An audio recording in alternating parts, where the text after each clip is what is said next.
सुनील कुमार सिंह है। हम मदरसा आधुनिकरण योजना में मदरसा आधुनिक शिक्षक हैं।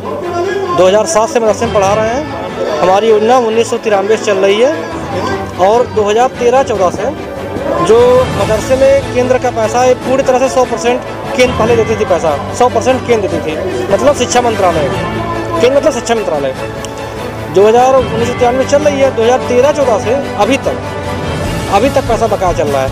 हम लोगों का जो नियुक्ति है वो कई लाट में है। हमारी एक लाट की समस्या थी, जैसे सबसे पुरानी लाट है 2108, फिर 1891, फिर 456, फिर 273। इस तरीके से कई सारी लाटें हैं, 1446। तो हमारी लाटों के चक्कर में कुछ पैसा किसी लाट का कभी आता था, किसी लाट का कभी आता था। इस तरह से हमारे 2 लाट 273 और 456, मतलब 456 और 273 ये ऐसे लाट हैं जिनका पैसा लगभग 6 साल हो गया नहीं मिला उनको। लगभग 72 महीना उनका पैसा हो गया, बकाया नहीं मिला। 2013-14 के बाद से योजना रिश्ते चली आ रही थी, लेकिन गवर्नमेंट ने, शिक्षा मंत्रालय ने एक प्रपोजल दिया कि हम 18-19 से हम 60% देंगे, जो कि इनको 100% देना था। इन्होंने कहा कि अगर राज्य सरकार 40% दे दे, 40% दे दे, तो हम 60% दे देंगे। तो ये जो बताया आपके राज्य से मदरसे जो सैलरी थी वो कब रोकी गई? एक रुकने का तो 2013 के बाद से रुका है, जिसमें 12-13 का 1 साल का पैसा मिला भी नहीं हम लोगों को है। उस समय कांग्रेस की सरकार थी, 1 साल का पैसा गवर्नमेंट ने दिया भी नहीं हम लोगों को। लेकिन हमारा पूरा पैसा रुका है 2017 अप्रैल से आज तक 1 भी रुपये का भुगतान नहीं हुआ। क्यों रोका गया है? अब सरकार तो कहती है कि हम भुगतान करेंगे। क्या लगता है कि जब बीजेपी सरकार आई थी उसमें कुछ नहीं, बीजेपी गवर्नमेंट आई थी तो उसने संशोधन ही किया था कि 40% राज्य सरकार देगी और 60% हम देंगे। तो राज्य सरकार ने उनकी बात को मान लिया, लेकिन सेंट्रल गवर्नमेंट ने, शिक्षा मंत्रालय ने 60% हमारा रिलीज नहीं किया। उन्होंने रिलीज नहीं किया तो राज्य सरकार ने दिया नहीं 40%। राज्य सरकार ने आपको पेमेंट नहीं दिया? नहीं, राज्य सरकार ने इसलिए नहीं दिया कि इसमें सेंट्रल गवर्नमेंट ने 60% दिया नहीं, 60% दिया नहीं उन्होंने। तो मतलब पहले सेंट्रल गवर्नमेंट देगी तब राज्य सरकार देगी। राज्य सरकार सेंट्रल गवर्नमेंट से आप ले आइए तो हम 40% हमरा दे दें, जो हमारा अनुदान है। ये पहले प्रस्ताव पारित हुआ था कि बाद में राज्य सरकार ने ऐसे बहाने बना दिए? नहीं, पहले प्रस्ताव पास नहीं हुआ था। पहले तो 100% केंद्र सरकार को ही देना था। 2018-19 में प्रकाश जावड़ेकर उसमें एमएचआरडी मंत्री थे, शिक्षा मंत्री थे। उन्होंने कहा कि 60% राज्य सरकार दे और 60% हम देंगे और 40% राज्य सरकार देगी। तो राज्य सरकार ने उनकी बात को मान लिया, लेकिन शिक्षा मंत्रालय ने हमारा 60% भुगतान नहीं किया, इसलिए हमारा 40% ही फंसा रहा वहाँ पे। हमारा दोनों पैसा फंस गया। हम लोग तो सर कई बार, 3 बार, तीसरा बार हमारा यहाँ पे है और बाकी संगठनों ने भी बहुत मेहनत किया है। और चुनाव है यूपी में, उसको लेकर के आज आप दिल्ली पहुँचे हैं। जी, चुनाव तो पूरे देश में हमेशा होते रहते हैं, ठीक है, लेकिन सरकार का सर रवैया बहुत भेदभावपूर्ण है। देखिए 40% के लगभग तो हम लोग हिंदू टीचर इसमें हैं। मदरसे का मतलब समझिए, मदरसा मतलब ऐसा नहीं कि मदरसा मतलब स्कूल, मदरसा में स्कूल।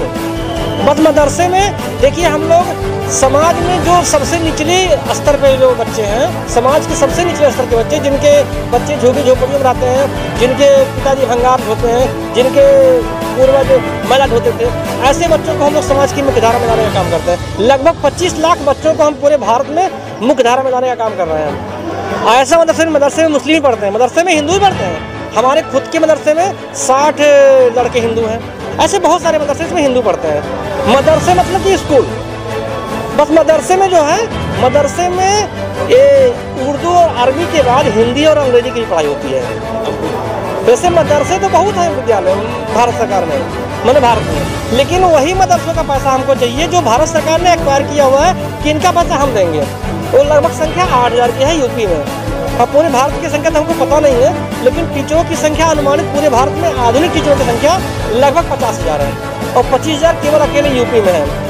हमारी पहले जो पैसा था 172 करोड़ था बजट, 220 करोड़ बजट था, उसको घटा 172 करोड़ किया, उसको घटा के 120 करोड़ कर दिया।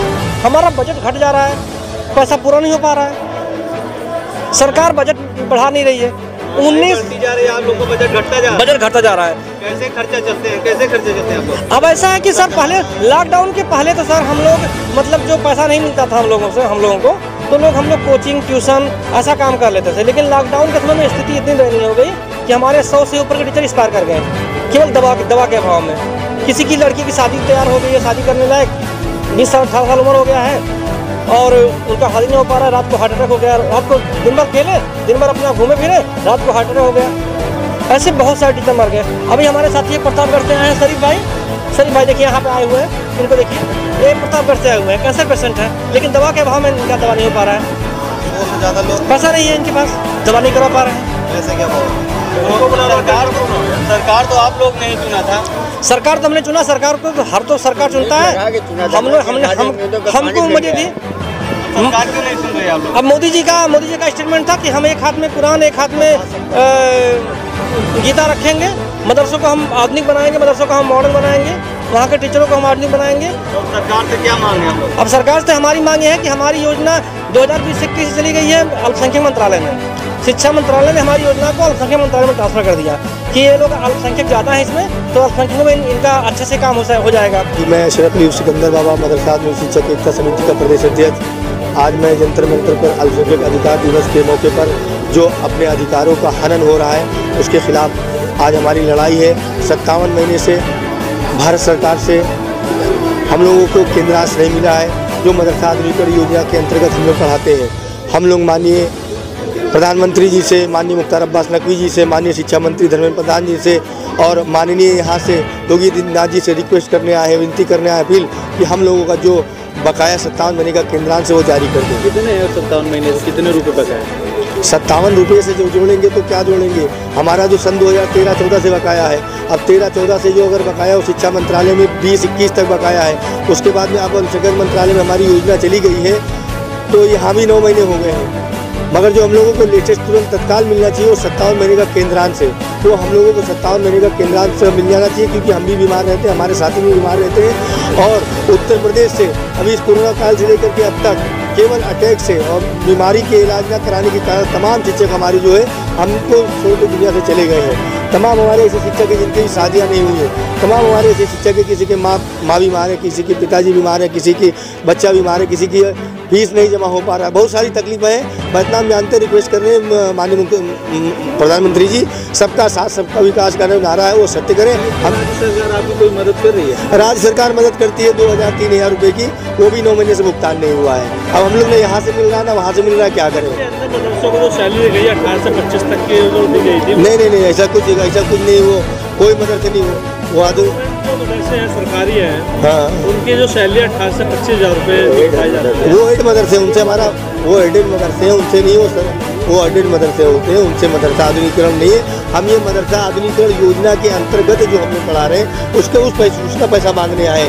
बाकी तो 40% सरकार तो तमाम पूरे प्रदेश में आती, सब में शहर रहता है, और सरकार की क्या योजना है, क्या स्कीम है सरकार जाने। मगर जो मदरसा आधुनिकीकरण योजना सन 1993 से संचालित है, उस योजना में हम लोगों का जो सन 2013 से 14 से लेके अब तक सन 2021-22 तक जो पैसा बकाया है उसका भुगतान करो तत्काल। बस आज आप लोग किसको ज्ञापन देंगे? आज हम लोग माननीय प्रधानमंत्री जी को संबोधित ज्ञापन है, राष्ट्रपति माननीय राष्ट्रपति जी को संबोधित ज्ञापन है, और माननीय शिक्षा मंत्री जी का संबोधित ज्ञापन है, और माननीय अल्पसंख्यक मंत्री मुख्तार अब्बास नकवी साहब का। आज आपकी बात नहीं सुनते तो अगला कदम आप लोग क्या होगा? अब अगला कदम जो है हम लोग आपस में रणनीति लेके आर पार की लड़ाई लड़ेंगे। कोई पता नहीं है कैसे सरकार है अंधविश्वास की, किसी को देख ही ना रही। अभी हम एक बात मैं तुमसे कहना चाहता हूँ, ये हमारे माननीय प्रधानमंत्री मोदी जी, आदरणीय मोदी जी और आदित्य योगीनाथ जी हम यहाँ पर आए हुए हैं। अगर मेरे मुंह से थोड़े से गलत अल्फाज निकल जाएं कि मोदी जी को अल्फाज, पहली बात मैं सोचूंगा नहीं, कोई प्रधानमंत्री है मैं बोलूँगा नहीं। मान लीजिए अनजाने में अगर अल्फाज निकल जाए तो यहाँ पर जितनी भी पुलिस है ना मुझे उठाकर बंद कर देगी। लेकिन मैं महीनों से 57 महीनों से चीख रहा हूँ, पैसे न मिलने के, आवाज सुनाई दे देगी, सब कुछ सुनाई दे देगा, लेकिन पैसे सुनाई न देंगे। भूखा मर रहा, अटैक, कैंसर पीड़ित है ये, बस कहाँ से इलाज करेंगे ये? जितने लोग हार्ट अटैक से मर गए रोज, कोई तो 30 किलोमीटर से पढ़ाने आता, कोई 25 किलोमीटर से पढ़ाने आता। कई बार तो ऐसा हुआ कि एक्सीडेंट हो जाता, इलाज के लिए पैसा नहीं है। बड़ा दिमाग खराब हो रहा है। खाने के लिए राशन कार्ड सबको राशन मिल रहा है, फ्री राशन दे रहा है। हेडलाइट आ रही है बसों पे, दिल्ली परिवहन की बसों पे देखा मैंने कि सबको मुफ्त राशन। अब कहाँ है राशन? गरीबों को तुमने दे दिया, उन्हें राशन मिल रहा है जिनके घर में 50 बड़े बड़े कमरे बने हुए हैं, वो राशन खा रहे हैं। गरीबों को कुछ नहीं मिल रहा, हमें तो राशन कार्ड भी ना बन सकता। हमारा तो राशन कार्ड ना, हम तो टीचर हैं, हम तो मदरसा टीचर हैं। कैसे टीचर हैं हमें टीचर बना दिया, हमें टीचर की जगह टीचर बना रखा। ना किसी की शादी हो रही है, ना कुछ हो रही है, इस सरकार नहीं इलाज हो रहा है, भूखा मर रहे हैं यहाँ पर हम बहुत परेशान हो गए।